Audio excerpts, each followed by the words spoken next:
Hey, today we are going to paint one of the most gorgeous things in the world, at least in my opinion, and that is Wisteria.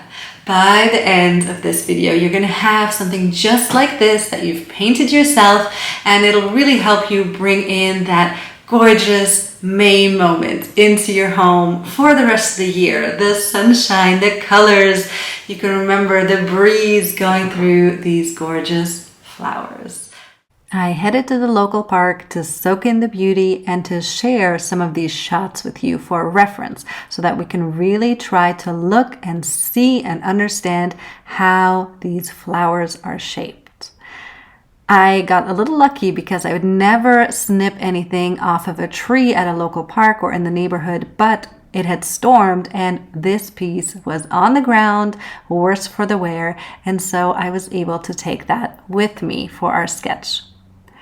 Each one of the little petals has a tiny, tiny skinny stem, and then it comes out into this half ball shaped, what are we going to call it? Source? Point of origin for the different petals. And then the petals stem from that. There is one petal at the very top of the flowers that is quite large and open. And then there's a second one that points downward. Join me here as we sketch.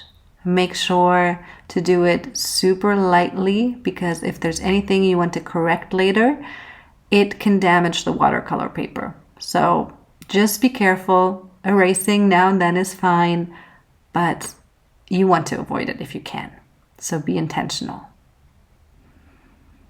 Now, I started with an individual flower there at the top, but then I thought, let us actually add the curve of the stem in, because that way we have an exact anchoring point that we want to create our whole composition around. I also think we should add some of the petals at the bottom, because then we know how much space we have to fill in the change of the flowers.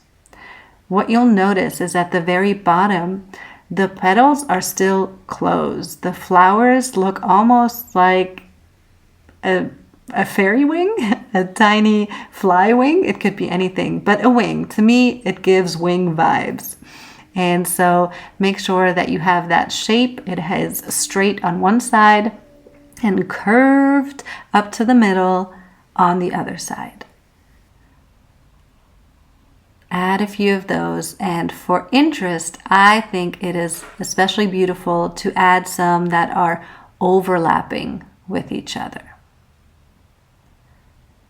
Also notice that little ball shape that I mentioned before, depending on the angle, is almost like a V shape. It goes in and out. So add that little detail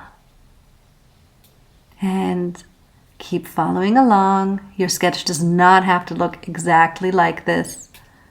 You can follow my sketch here as a reference. You can also use a reference image that you've taken yourself. I would be wary of using reference images that are not yours for copyright reasons and to respect the artist that has taken the photo or created the artwork. Now let's move on further along towards the top. There are some flowers that are partially opened. That's what we're sketching right now. And then above that are the ones that have opened. So that's really something that will create a beautiful shape and emulate what we're seeing there on the left and seeing in the real world, which is that the whole flower is kind of a cone shape. It's much fuller at the top, and at the bottom, those petals are the last ones to open. So that reinforces that cone shape. By the way, check the description of this video if you are struggling with following along with this sketch, or you just really don't enjoy drawing and it's not something that you want to focus on learning right now. At the time of this recording, there is no link yet available, but in the coming weeks, so hopefully in May 2023 or shortly after, there will be links there where you are able to get these actual drawings, the sketches that I'm using for these tutorials, so that if you prefer to, you can download that and just skip ahead right to that painting stage. I think sketching is so important and drawing, and that it will really help you in your artistic journey. But I also understand that sometimes now is just not the time that you want to focus on that, and you want to focus on learning that watercolor medium first. So I think it's a fair approach, pros and cons to both ways for sure. But if that's you, then yeah, check if there's a link below, and you might be able to skip ahead with me. As for me, I'm going to continue with the sketch here. It is a little faster than I sketch in real life, I'm sure you can tell, but you are able to adjust the speed on YouTube via that settings option on the bottom right. By the way, I love this little fact about this flower and wanted to share it with you while we are continuing with the sketch. And that is that the German name for this flower is so special, and I feel like it sort of tells a story. It makes it a little more magical. And the name for the flower translated is Blue Rain. Isn't that a beautiful concept? And it makes so much sense how whoever invented that name got to it. I love going to the local park. Seeing this is just one of my absolute favorite things about May, that perfect time between spring and summer. You have the sunshine and there's just abundance, absolute abundance of the wisteria when it blooms. It's breathtaking. So, you know how I'd mentioned before about erasing? This is what I do. So I feel like I got a little busy here with different petals overlapping. I'm not quite sure what's going on. So I use an eraser very, very lightly, almost just dabbing on to try to get a little bit of that pencil back off. Now let's start to paint. I'm taking this wisteria color and I'm testing it pure. I'm going to mix it here with a little ultramarine blue. And my goal is really to create a few different kinds of purple.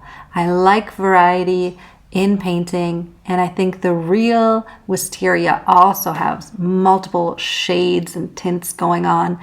And so I just mix these different colors that I have selected to find some that I think are a beautiful representation.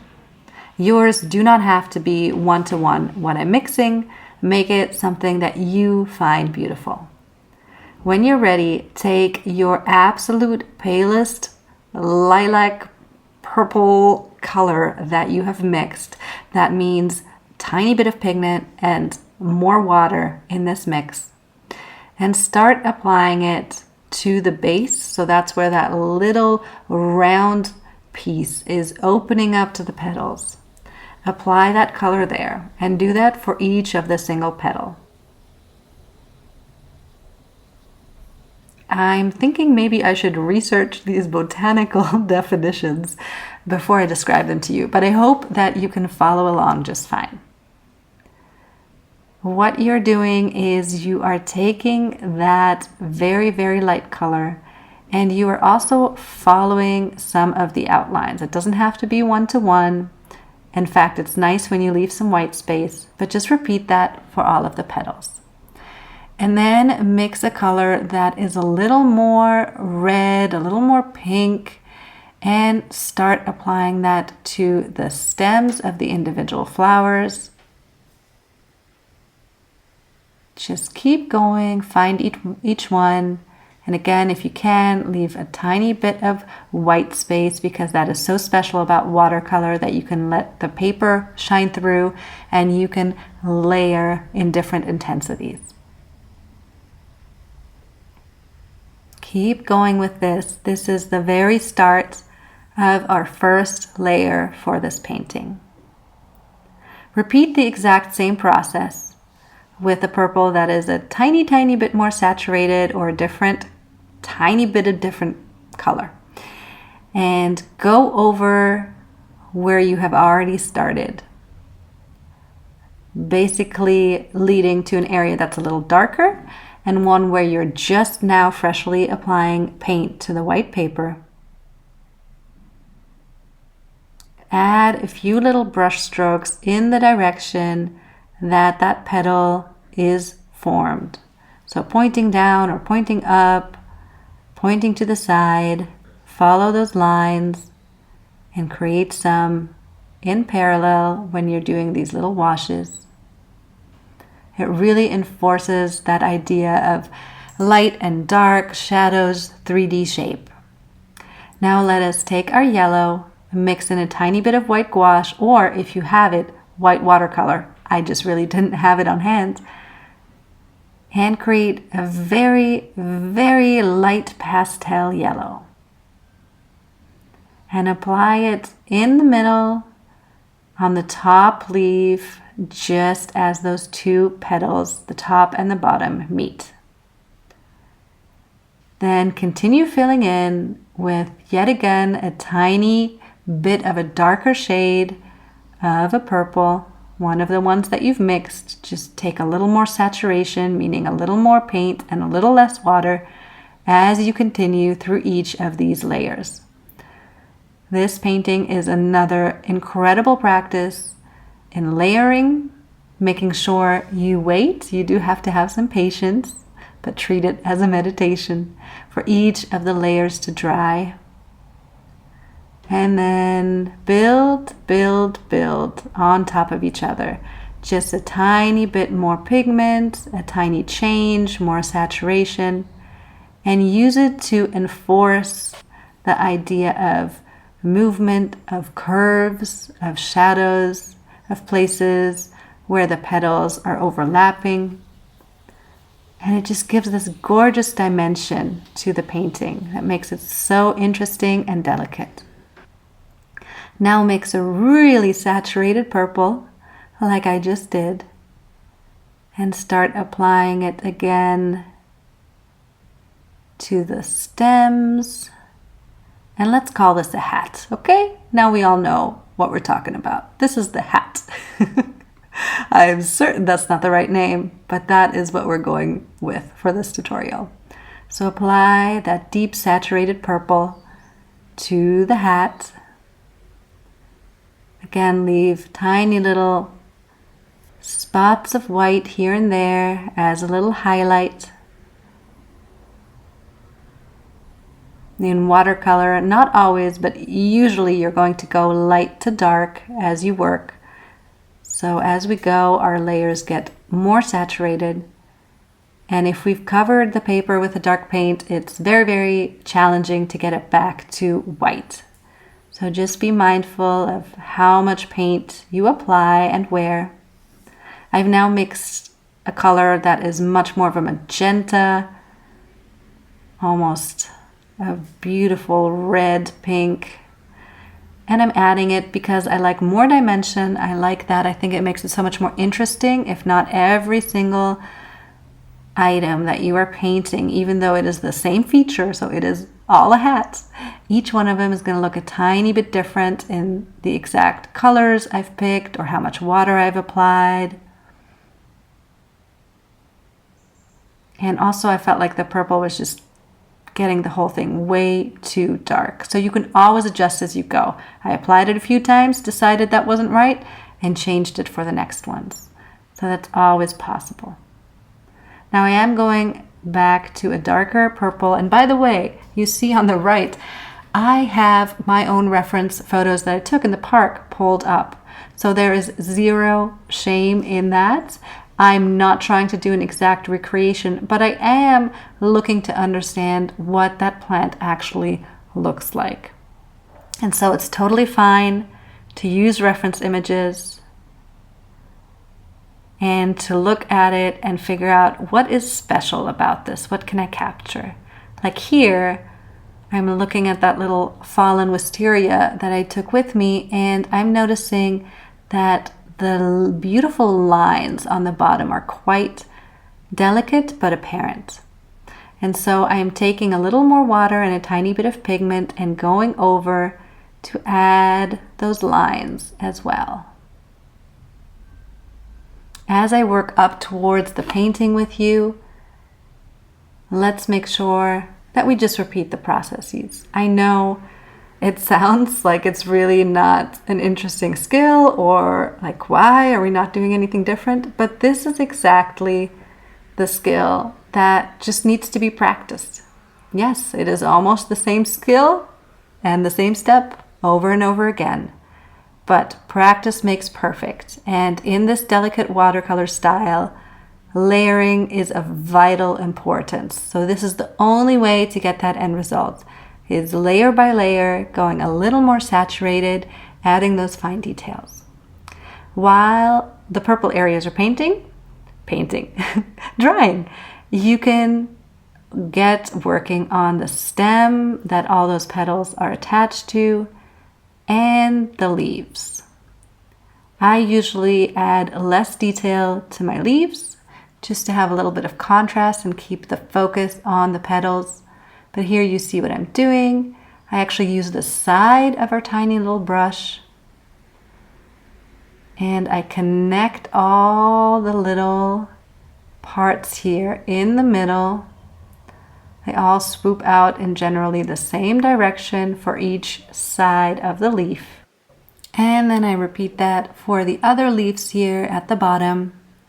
And by the way, you may be wondering, I didn't have any leaves, right, in the sample that I took, or they weren't exactly there in those reference videos, and that's true.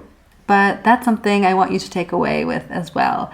If you have an idea, particularly one that really lights you up or that you think will look good in a composition or you want to explore, then take that artistic license. No one says it has to be a direct copy, neither of the tutorial here, nor of any reference image or idea that you originally started with.